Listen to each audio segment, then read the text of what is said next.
se koko Imana kucyandemye kungu iyi reka nkazaza nibirebera sha Imana yandemye nabi ibyo mbona birarahagije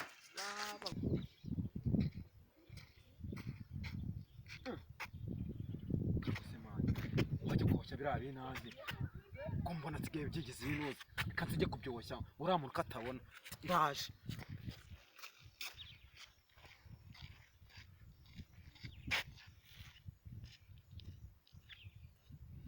man, isi.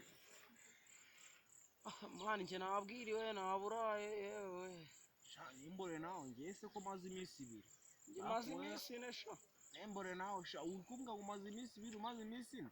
Sha ubwo ntukabeshye Imana wabona wanariye. Wariye sha. Ariko man ngamubwiye. Wowe naho akazi ko kwica umuntu. Sibyo? Kwica umuntu gusa. Ariko ngumbona amaramuko. Sha nagenda ngepe. Nimbore nawe sha ngiye ntago namwica nakemera ngapfa nanjye pe. Namwica man. Yewe niyo amafaranga sinamwica ubwo byawe twongajya kwiba kanyica bigiye. Yawe we nje namuhuhura namikira kuko inzara mfite ipimbiro bine man.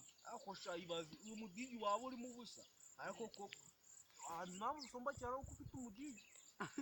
Umudigi suretse insoka zibera mari ikindi kibamo. No gusuragura ariko ahantu dusuzi twa hato na hato man. Gusuragura gatsiro. Gaswere. Aha. Mbasho kintu man.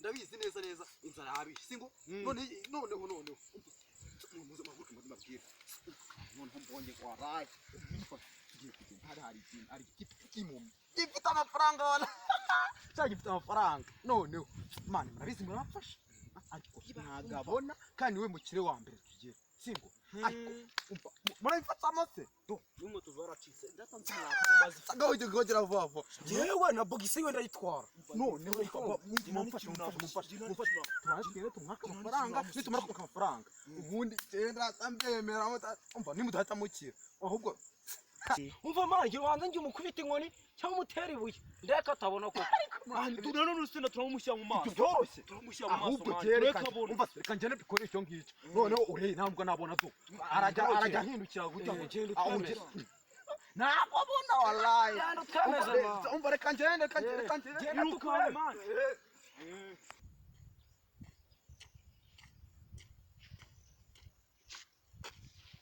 ariko se man nigiriye inama wallahi ngo hababona noneho nirwanyica ariko ndabikora mpaze mbemeze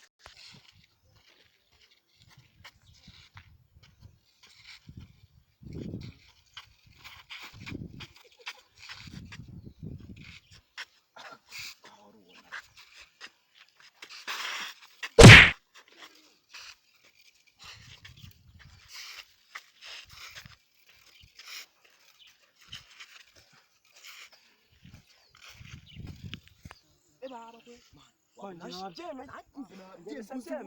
umuzungu ukubise ye baba umva tutumbikina ko tubwira turagenda ni rimwe turagenda nyina tumanuka turagenda gake ye baba we ikota ryanjye ryarashaje imashini wajyanye imbeba zarayiriye noneho mwabyibone mwana noneho umva buretse abo nagiye imbere wabonye ibintu namukoreye ndagiye imbere ahubwo se njye ikibazo akutima ko wajya mufite ubwoba se man tugende akantu karatunana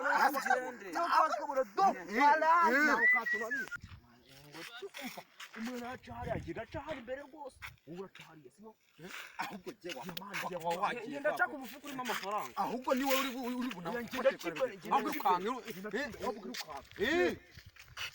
iracinye amasha ako se man ubu cyaba kibona umuntu nk'ababiroshye wallahi nibashaka babyiceho no kuri kwe man nababonye harimo conclusion na nuti na pat nababonye rwose umugabo sarebara abona yatubonye twigenere gatana oya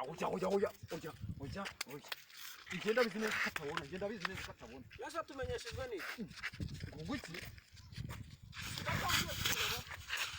ndabizi neza katabona wa batwambukika usiba ubaneshe